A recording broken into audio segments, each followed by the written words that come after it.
τριγυρισμένη από πανέμορφα δαντελωτά κρογιάλια, η πλούσια, ευλογημένη ενδοχώρα της αργολικής γης.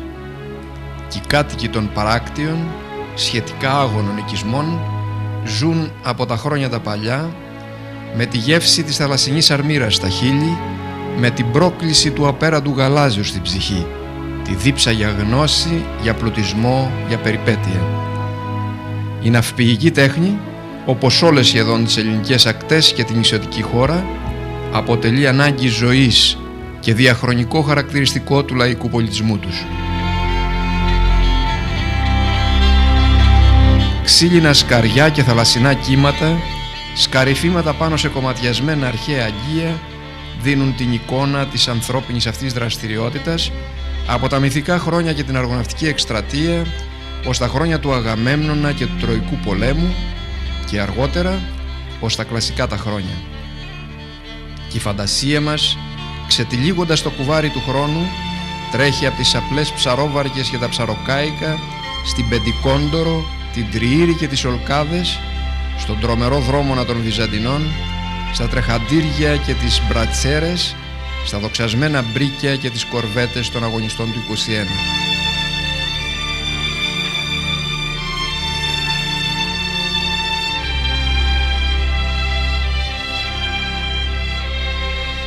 Σε όλη αυτή την πορεία, τα νεόρια της Αργολίδας σίγουρα δεν υστέρησαν.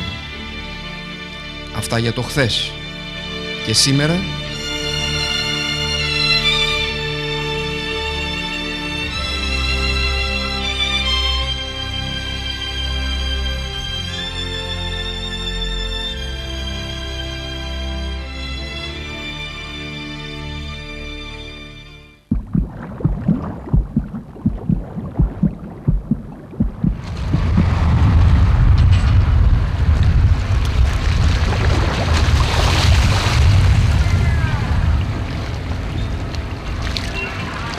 Το 57 μέχρι το 77 δούλευα και έπαθα μια αναπηρία στο μάτι μου, έμεινα με ένα μάτι.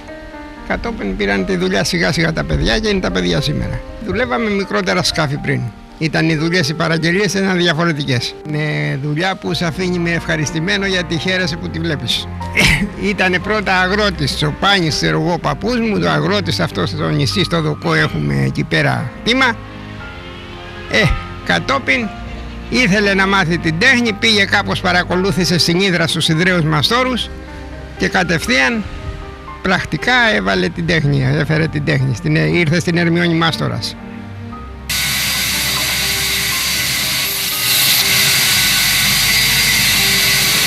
Δουλέψαμε με το πριόνι, στην αρχή με το πριόνι το καταράχτη που κόβει με τα χέρια. Κατόπιν η πρώτη κορδέλα που έβαλα εγώ είναι αυτή εδώ. Τα είχα ταιριάξει καλά, πήγα με όλους τους πελάτες. Δεν είχα πρόβλημα. Το επάγγελμα από τη μια πλευρά είναι ένα επάγγελμα ότι είσαι μέσα στο δικό σου χτίσμα, τη δική σου δουλειά και έρχεται και σε βρίσκει. Και δεν έχεις ανάγκη από πολλούς πελάτες, γιατί δεν προλαμβάνεις παραπάνω από 2-3 πελάτες το χρόνο. Αλλά επαγγέλματα θέλουν, νομίζω, κάθε μέρα από πελάτες, δηλαδή όσους περισσότερους.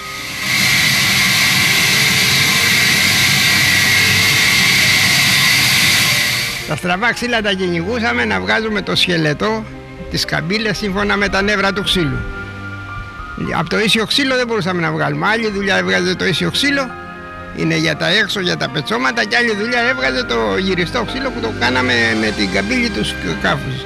Για το ξύλο δεν το γυρίσαμε ποτέ ούτε με ατμό ούτε με αυτό να του κάνουμε καμπύλες. Ακολουθούσαμε τις καμπύλες στο δέντρο και βγάζαμε σκελετό. Δουλέψαμε πεύκα, ευκάλυφτα, σουηδικό. Αυτά δουλέψαμε. Τώρα κατόπιν βγήκε το Ιρόκο και είναι κάπως πιο σωστό, πιο καλό, γίνεται πιο καλή δουλειά και προτιμάνε τα παιδιά το Ιρόκο. Τα πραγματικά σκάφη που έχουν αξία στη θάλασσα και τα κρατάει η αλία, οι επαγγελματίες, είναι τα ξύλινα. Εγώ ξεκίνησα αυτό εδώ από τότε που είπα. Υπήρχε του πατέρα μου το ναυπηγείο απέναντι. Ναι. Το οποίο τώρα τα παιδιά του αδερφού μου, έμεινε ο αδερφός μου για κάτι χρόνια, τα παιδιά του αδερφού μου δεν ακολούθησαν, πήγαν για άλλη δουλειά. Για μένα δεν έβγαινε εδώ στον τόπο το δικό μας, κανένας ψαράς δεν ήταν που να παραγγείλει παραπάνω από μία ψαρόβαρκα 5,5 μέτρα. Ενώ το επάγγελμα το δικό μας μαζεύει και άλλους πελάτες από ξένα μέρη, γιατί όπου πάνε τα σκάφη όταν έχει επιτυχία έρχονται και σε βρίσκουνε. Αλλά οι δουλειές ήταν για τα πάντα, ήταν πιο μικρές τότε. Τα σκάφη που φτιάναμε φτάνανε μέχρι την Μπαρβαριά που φέρνανε σφουγγάρι. Οι δικοί μας οι ψαράδες γύριζαν όλη την Ελλάδα για να βγάλουν το μεροκάματο. Τώρα αυτοί όλοι είναι να ψαρέψουν τον κόρφο εδώ, το δικό μας. Δεν φεύγει κανένας. Κάνα τρεχαντήρι βάζουμε, κάνα από τούτα τα ημιταχύπλοα και κάνουμε το γιάλα. Ασχολήθηκα από πολύ μικρός. Εγώ όταν πήγαινα Τετάρτη Δημοτικό, όταν ήμουν 11 χρονών, όταν σταμάταγα το σχολείο, περισσότερο μου άρεσε το μαγαζί παρά το παιχνίδι. Η δουλειά του πατέρα μου δηλαδή. Σταμάτησα το σχολείο στα 14 χρόνια και συνέχισα τη δουλειά κανονικά. Στα 18 μου χρόνια είχα πάρει σχεδόν όλη την ευθύνη του μαγαζιού, γιατί ο πατέρας μου είχε κάποιο πρόβλημα με την υγεία του.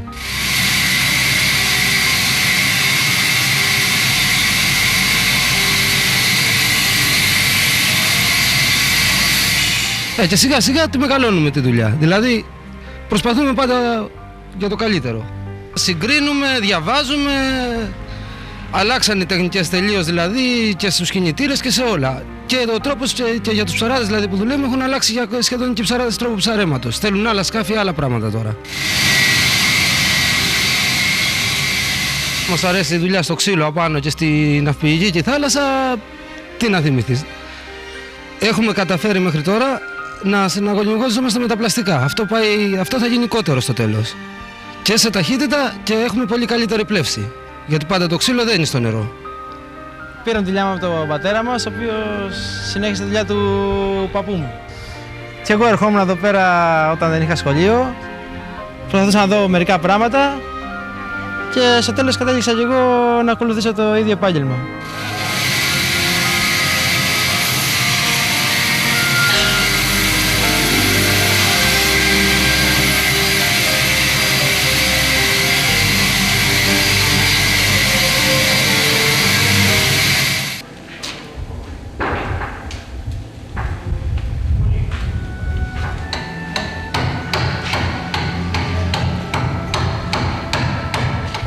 Ο πατέρας μου είπε είναι δύο δουλειές που θα πας.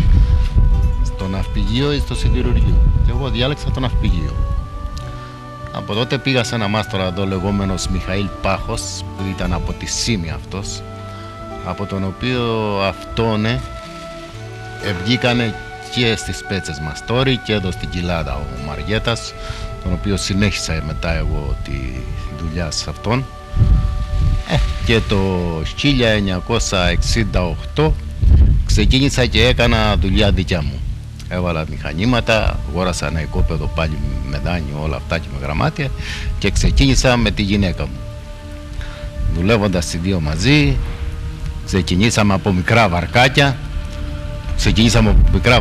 Μέχρι από 3-4 μέτρα σκάφος μέχρι τα 15, 20, 25 και τώρα έχουμε να φτιάξουμε και ένα πολύ μεγάλο παραδοσιακό καραβόσκαρο γύρω στα 34 μέτρα, το οποίο πιστεύω να μην έχει ξαναγίνει τόσο μεγάλο σκάφος, ξύλινο βέβαια, το οποίο θα κατασκευαστεί με υλικά καλής ποιότητας. Τώρα όσο για την τέχνη της ναυπηγικής στην Κοιλάδα χρονολογείται από παλιά, πολύ παλιά. Μπορώ να σου πω ότι το πρώτο σκάφος που ναυπηγήθηκε εδώ στο Σπήλαιο Φράχτη ήταν αυτό που πήγαινε στη Μήλο και έφερνε αυτό το μετάλλευμα, πώς το λέγανε, δεν θυμάμαι, δεν ξέρω, ένα μετάλλευμα. Και συνεχίσανε μετά εδώ πέρα ένας Χρυσίνας ναυπηγός, ο οποίος κατασκεύαζε τα πιο γρήγορα εστιοπλοϊκά σκάφη. από τον οποίο αυτόν γράφε το βιβλίο αυτό ότι ήρθαν Εγγλέζοι ναυπηγοί και πήρανε χαγνάρια, έτσι λέγονται στην ναυπηγική, και κατασκευάσανε σκάφη με τα αγνάρια αυτού του λεγόμενου Χρυσίνα. Το κράτος δυστυχώς τώρα κάπως λένε ότι θα μας βοηθήσουν. Άλλες φορές δεν μας έχουν βοηθήσει, αν και εδώ έχουμε και δυσκολία στην καθέλκυση των σκαφών. Δεν έχουμε νερά πολλά, εδώ πέρα δεν είναι βαθιά τα νερά. Έχουμε ζητήσει μια άδεια από το Υπουργείο να μας δώσουν για να μπορέσουμε να γίνεται η καθέλκυση πιο εύκολα.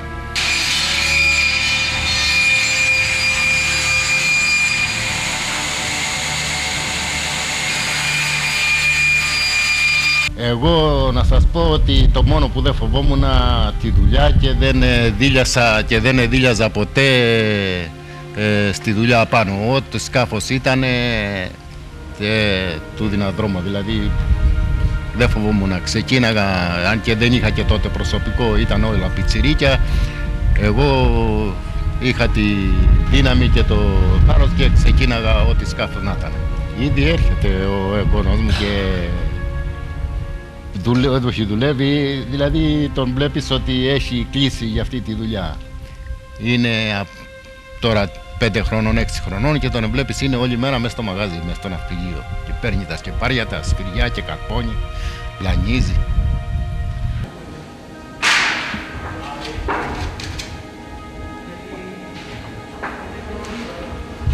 Είναι μια δουλειά που αν δεν την έχεις αγαπήσει πραγματικά, αν δεν τη θέλεις, αν δεν την κάνεις κέφι πραγματικά, δεν μπορείς να αποδώσεις τη δουλειά, δεν μπορείς να προχωρήσεις, δεν μπορείς να μάθεις κανονικά τη δουλειά.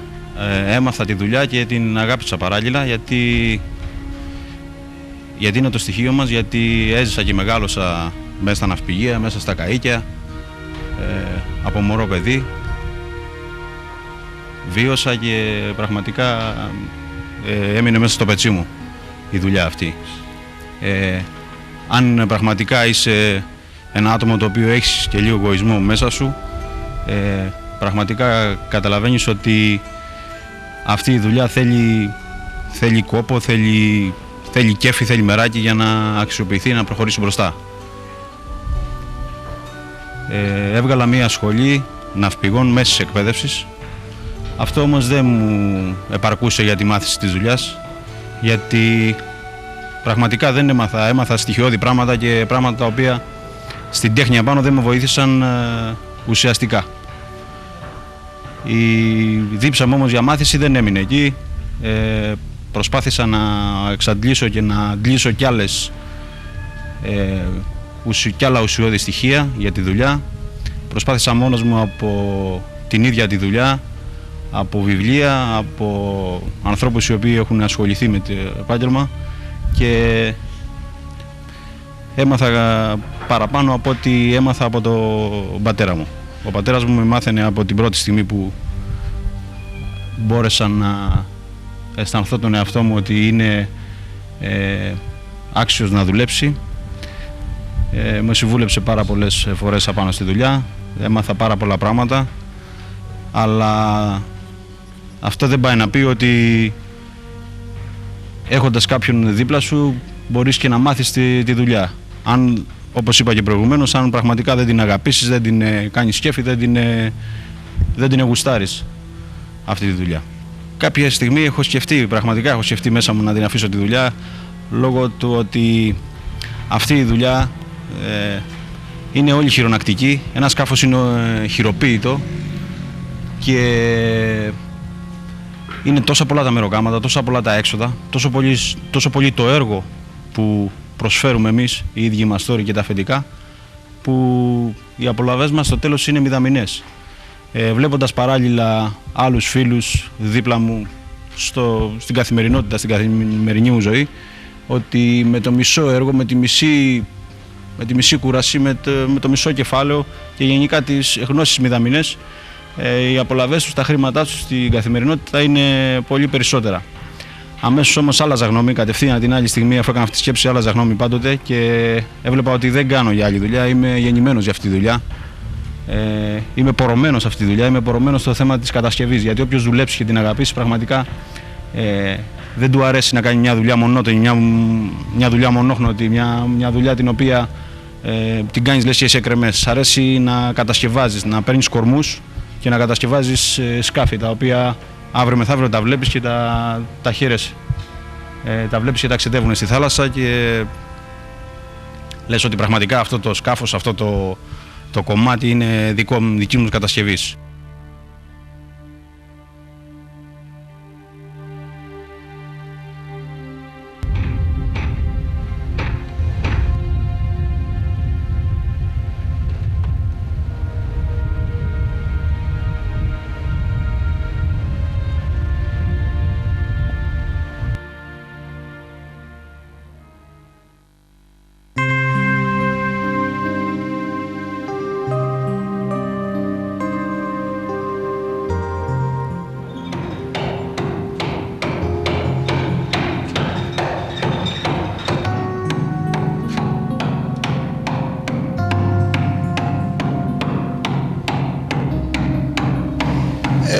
Η τέχνη αυτή είναι πάω προς πάπου. Ο παππούς μου ήταν μάστορας στο Σισίμι. Από εκεί, λόγω των Ιταλών να πούμε, ξεκινήσανε και ήρθανε στον Πειραιά. Τον Πειραιά πήραν στο Πορτοχέλι και μετά ο πατέρας μου ξεκίνησε και ήρθε εδώ στο Τολό να φτιάξει κάποια βάρκα. Και βρήκε τη μάνα μου και παντρευτήκανε. Και έμαθε και εγώ την ίδια τέχνη και την συνέχισα. Από εκεί έμαθα τα νύψα μου. Η τέχνη είναι καλή, λίγο βαριά δουλειά είναι, αλλά είναι καλή τέχνη, η οποία δεν πρέπει να έχεις υπομονή για να την μάθεις και προχωράμε καλά. Στην αρχή που δουλεύαμε αυτή την τέχνη ήταν δύσκολη, γιατί ήταν το ξυγυριστάρι που λέμε και ξυγυρίζαμε όλο με τα χέρια, υδρώναμε, κούραση μεγάλη να. Μετά όσο φτιάξαμε εργαλεία, τόσο πιο ελαφρύ είναι η δουλειά και έβγαινε και πιο καλύτερα και οικονομάγαμε και μερικά χρήματα περισσότερα. Και για να μην μείνει η τέχνη, έμαθα και τα νύψα μου, τα οποία σήμερα είναι ναυπηγοί εδώ στο Τολό και αυτοί, και εργάζονται και βγάζουν το μεροκάματο. Η τέχνη είναι καλή, η οποία πρέπει να συνεχιστεί, και οι νέοι πρέπει οπωσδήποτε και αυτοί και άλλοι να έρθουν να μάθουν την τέχνη, να μην μείνει ο ρομπητής και δεν υπάρχει άνθρωπος να την εκμεταλλευτεί.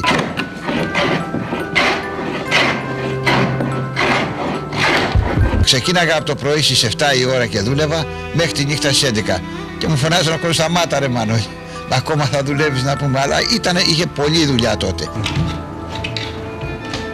Είχε περισσότερη δουλειά. Τώρα βγήκαν και αυτά τα πλαστικά τα οποία δεν είναι και τόσο σωστά, άσε που δεν έχουν την ευστάθεια που έχουν τούτα, άλλο το ένα άλλο το άλλο. Αλλά ο κόσμος πηγαίνει για ευκολία και παίρνει και τέτοια.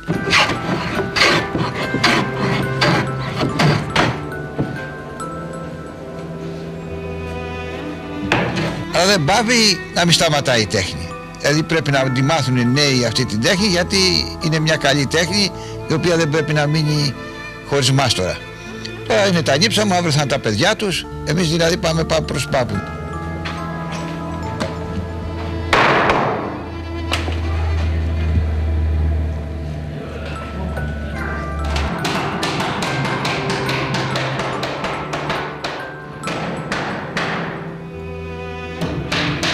Πρώτος μου πελάτης, ήμουνα 13 χρόνια, ήταν ο Ανάργυρος ο Αναργύρου, Μπαρβανάργυρος που λέγαμε εδώ, ένας κουρέας να πούμε, ο οποίος του φτιάξε ένα βαρκάκι πριν να πάω στρατιώτης, 17 χρονών ήμουνα και μάλιστα τα χρήματα τα είχα μαζέψει για το στρατό και είχαν μείνει κάτι λεφτά, η μάνα μου από τις ανάγκες μου τα χάλασε, έπιασα ένα καΐκι του Σγουρού, του Βαγγέλη, εδώ στο Τολώνα μου. Έφτιαξα το ένα, το άλλο, έβαλα τα εργαλεία, φτιάξα του Μπαρβαλιά εδώ πέρα του Τσούχρη, έφτιαξα σε πολλούς να πούμε. Έφτιαξα του Σκορδίλη, του Μπαρβαλιά, άλλη μια κούντουλα. Ψαράδες σωστή να πούμε. Συνέχισα. Λόγω του χώρου όμως δεν έκαναμε πολύ μεγάλα καΐκια, μέχρι 12-13 μέτρα έχουμε φτιάξει. Κάτι Liberty, έχω φτιάξει σε Ιταλούς, έχω φτιάξει σε άλλους, σε Αμερικάνο. Έχω φτιάξει πολλά σκάφη, έβγαζα 10-12 σκάφη το χρόνο να πούμε. Τόσο πολλή δουλειά. Αφού και τώρα να πούμε που είμαι γύρω στα 60 χρονών, 61, το επάγγελμα μ' αρέσει. Δεν δουλεύω όπως δούλευα πρώτα, γιατί έχω τα νύψα μου εδώ πέρα. στη σύνταξη είμαστε, τέλος πάντων είμαι εντάξει να μου και οικονομικά και οπωσδήποτε δεν είχα σκοπό για το καταπινά. Και τώρα ακόμα να πούμε φτιάχνω μια βάρκα εδώ πέρα. Πέρυσι έφτιαξα 2, φέτος θα φτιάξω 1. Δηλαδή δεν είναι και πολλή η δουλειά. Αλλά τα νύψα μου έχουν προοπτική γιατί είναι νέοι και δουλεύουν. Και οπωσδήποτε θέλουν να έχουν εργασία να προχωρήσουν. Ο πατέρας μου δούλευε, ο φουκαράς μου, όλο επισκευές τέλος πάντων περισσότερες. Για να κάνει μια βάρκα, για να σας να καταλάβετε, πέρναγε ένας χρόνος. Αφού πήγα στρατιώτης και είχε μια βάρκα και δεν μπορεί να την τελειώσει. Δηλαδή όλο με το ξεκυριστάρι. Και πρέπει να μην σταματήσει αυτή, γιατί είναι ένα επάγγελμα που είναι δύσκολο λίγο για να τη μάθεις, αλλά άμα τη μάθεις είναι ένα επάγγελμα που όπου να πας θα βγάζεις μεροκάματο. Δηλαδή αν και από εδώ να φύγεις να πας κάτω στο Λεωνίδιο, στον Τυρό και κάνεις επισκευή που λένε, πάλι κάτι θα οικονομήσεις, δηλαδή δεν είναι ότι θα μείνεις έτσι.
Είναι πολύ ενδιαφέρουσα δουλειά και σε κρατάει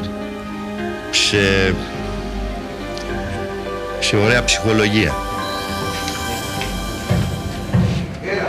Είναι δημιουργείς κάτι, παίρνεις έναν κορμό και τον φτιάχνεις ένα πράγμα, ένα έπιπλο.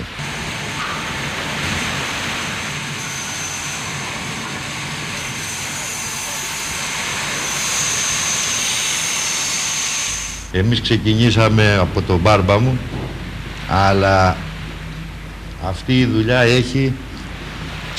πάει προς πάπου. Ήταν ο προπάπους μας μάστορας και μετά την έμαθε στον παππού μου και ο παππούς με έμαθε το θείο μου και από εκεί μας έμαθε εμάς. Είναι λίγο δύσκολη δουλειά.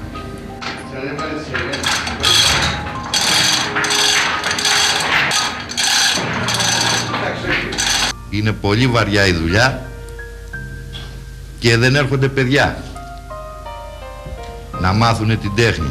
Εμείς ξεκινήσαμε από το 1982 την τέχνη, εγώ και ο αδερφός μου. Είμαστε τυχεροί γιατί είμαστε 2 και δεν έχουμε πρόβλημα από εργάτες.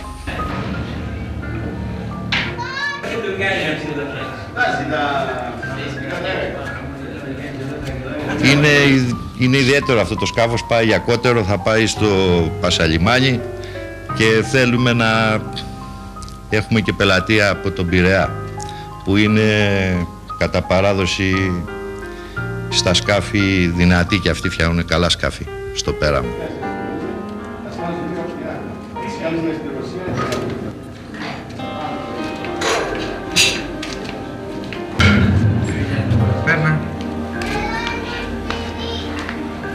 Το ξύλο το επιλέγουμε από την πείρα μας. Εμείς θέλουμε στραβά ξύλα, δεν δουλεύουμε ίσα, γιατί δεν υπάρχει τίποτα ίσο απάνω στο σκάφος.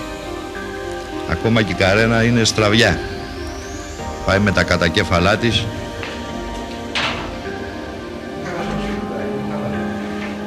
Δύσκολο, τα παιδιά δεν έρχονται τώρα στις δουλειές, διότι έχουν μάθει το εύκολο κέρδος. Πάνε να γίνουν σερβιτόροι, αλλά δεν δουλεύουν, δεν υπάρχει μια υποδομή να έρθουν στις τέχνες αυτές τις παραδοσιακές.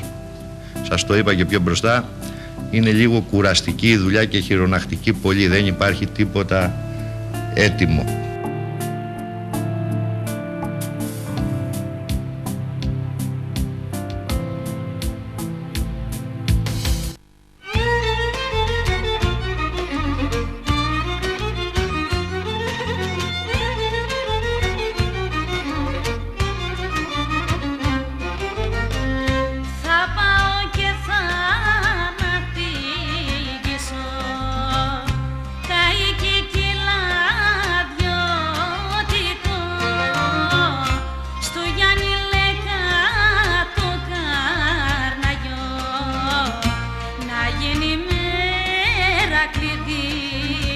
η δουλειά αυτή για να την κάνεις είναι ένα μεράκι. Και πρέπει να την αγαπήσεις για να την κάνεις τη δουλειά αυτή. Είναι ένα επάγγελμα δύσκολο βέβαια, αλλά είναι και κερδοφόρο αν το δουλέψεις κανονικά και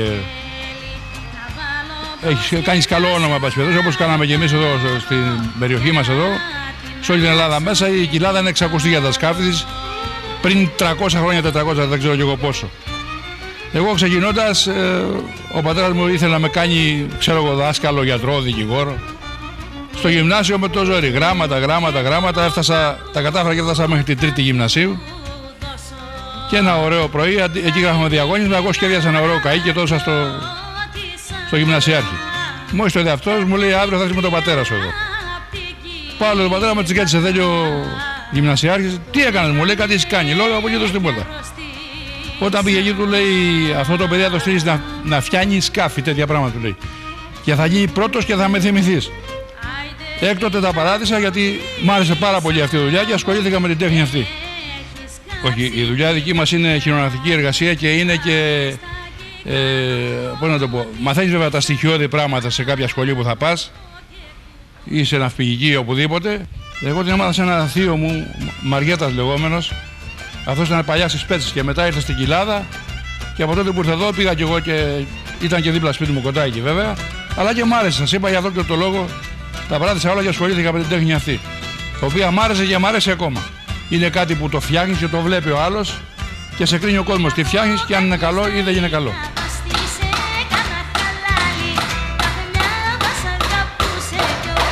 Μόλις τελειώσω εγώ τη θητεία μου, ας την πούμε, μετά να λαμβάνει ο γιος μου, ο Κωνσταντίνος.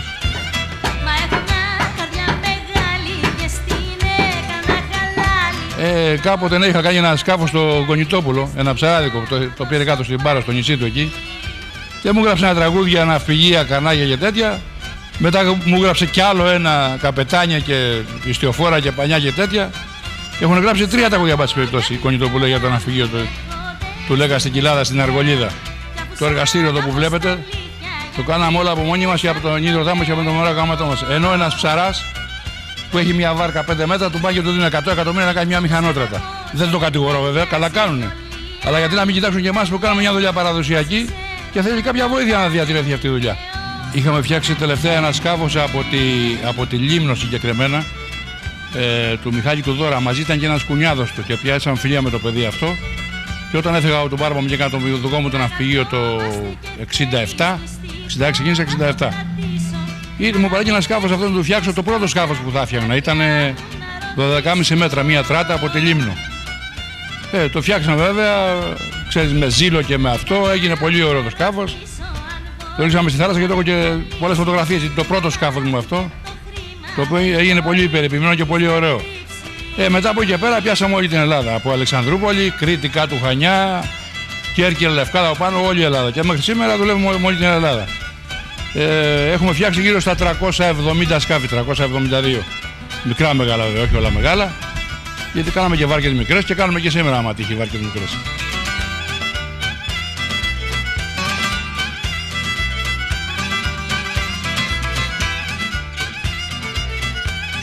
Κανένα ξύλο δεν είναι ίδιο με το άλλο. Το καθένα έχει το γάρμπο στο δικό του.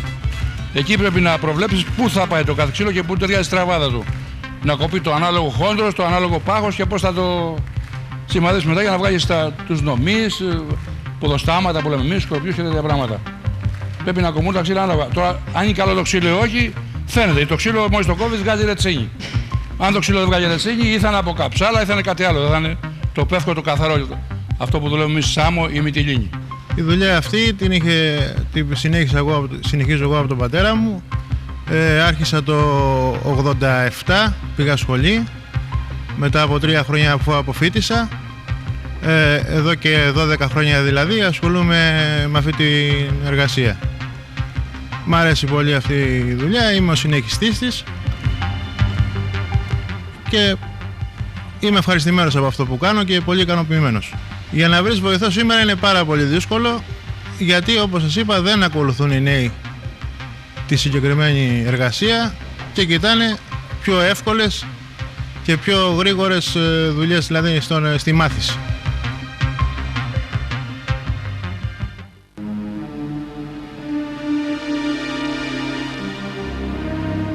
Εγώ ξεκίνησα το 50 μετά το δημοτικό σχολείο και πήγα στον Άφλιο σε ένα καραβομαραγκό, ο οποίος ήταν πολύ καλός, ο Παναγιώτης ο Λάμπη. Εκάθισα περίπου 2 χρόνια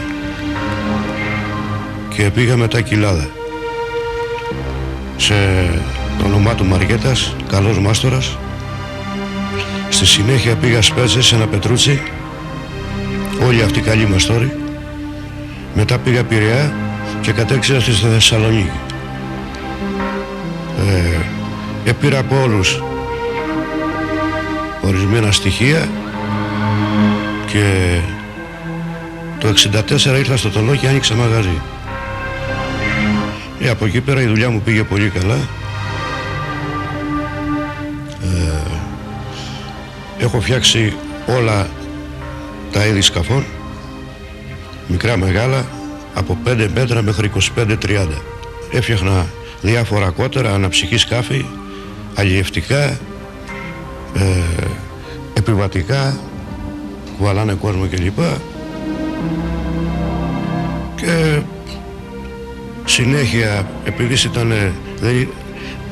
δεν ήμουν κοντά στη θάλασσα, όταν μεγαλώσαν οι δουλειές, αναγκάστηκα και πήγαινα πότε στο ένα μέρος, πότε στο άλλο.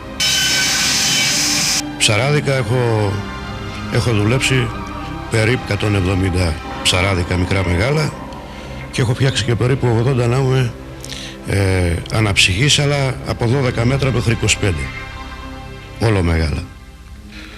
Τα σκάφη ταινίες από χρόνια με ζητούσαν και πήγαινα να είμαι σε διάφορες ταινίες, εγγλέζικες εταιρείες, αμερικάνικες και αυτά, και έχω φτιάξει πειρατικές ταινίες, πειρατικά σκάφη για ταινίες. Έχω φτιάξει ταχύπλοα που ήταν κάτι αμερικάνικες, τα φτιάχναμε πραγματικά και μετά τα ανατινιάζανε, γιατί έτσι ήθελε η ταινία. Έχω δουλέψει στη Σκιάθο να είμαι μια ταινία τελευταία. Το επάγγελμα λιγοστεύει σε προσωπικό την τέχνη, την παραδοσιακή αυτή την τέχνη που είναι πολύ καλή. Αν δεν έχει ο πατέρας ένα γιο να αφήσει αντικαταστάτη, βλέπω σιγά σιγά να... Ο νομάρχης εδώ Αργολίδας κάπου κινείται να μου για να φτιάξει κάποια σχολή και θα είναι πολύ καλό αυτό για να βαστιχτεί αυτή η τέχνη.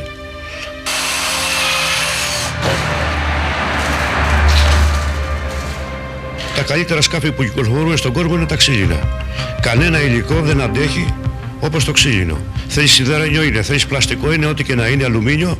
Δεν μπορεί να αντέξει 50 χρόνια που βαστάνε τα σκάφη αυτά. Ήδη έχω εγώ τώρα ένα 35 ετών να είμαι και το φαίνεται σαν καινούριο. Δεν έχει αλλοιωθεί καθόλου. Άμα ξέρεις καλά την τέχνη, όσο και μάκρο να σου τύχει, όσα μέτρα και να είναι, δεν μπορεί να το βγάλεις πέρα. Τα τελευταία χρόνια εγώ έβγαλα μία πατέντα, γιατί εγώ το κουράζω λίγο το μυαλό μου. Έβγαλα μία πατέντα σε ταχύπλοα ξύλινα, τα οποία δεν το πιστεύανε ότι μπορεί να πάει 25 μίλια ταχύτητα. Και πάει 25 μίλια ταχύτητα ένα 9 μέτρο σκάφος και σταθερά πάει 18-19 μίλια. Τελευταία τώρα μου δόθηκε η ευκαιρία να φτιάξω ένα αρχαίο σκάφος και έχω πάρει άλλα 2 κομμάτια κοπηλατικά αρχαία, τα οποία θα χρησιμοποιηθούν και για το 2004.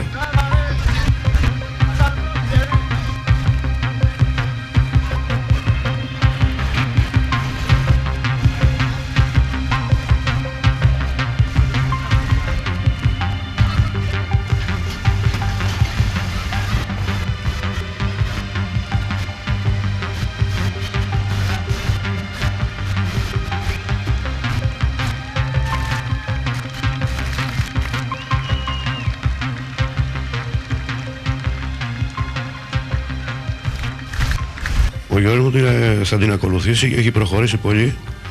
Ήδη είναι φτασμένος μάστορας και θα συνεχίσει αυτή τη δουλειά. Και είναι και πολύ καλός.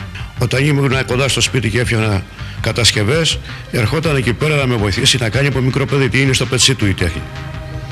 Τα σκάφη που φτιάχνουν εδώ πέρα, να μην κρυβόμαστε, πρέπει να είχα άλλες ανέσεις. Και χρειάζονται μηχανήματα, γιατί όλοι εμείς οι παλιοί που ξεκινήσαμε από το 50 και δόθε, ήταν χειρονακτικά τα εργαλεία και όλοι είμαστε σχεδόν σακατεμένοι από τα βάρυτα τα πολλά. Χρειάζονται ορισμένα εργαλεία. Το κράτος μπορεί να δώσει επιδοτήσεις, να προχωρήσουμε και να κάνουμε να αναπρόσουμε τη δουλειά, γιατί και ο νέος δεν έρχεται, άμα είναι βαριά πολύ, γιατί είναι βαριά δουλειά. Άμα δεν έχει να έχουμε ανέσεις, να έχουμε σε βάρυδα και σε τέτοια και σε σήματα κλπ. Δεν μπορεί να συνεχίσει. Εδώ που τα λέμε η θάλασσα, δεν είναι όπως το αυτοκίνητο, σου χάλασε η μηχανή και έμεινε στον δρόμο και πάνε και το παίρνουν. Η θάλασσα όταν έχει κυματισμό, μεγάλο μποφόρ κλπ. Πρέπει να είναι στέρεο το σκάφος και καλοδουλεμένο. Έχω μάθει το γιο μου να μην πει δεν πειράζει να μου κάτι που φτιάχνει.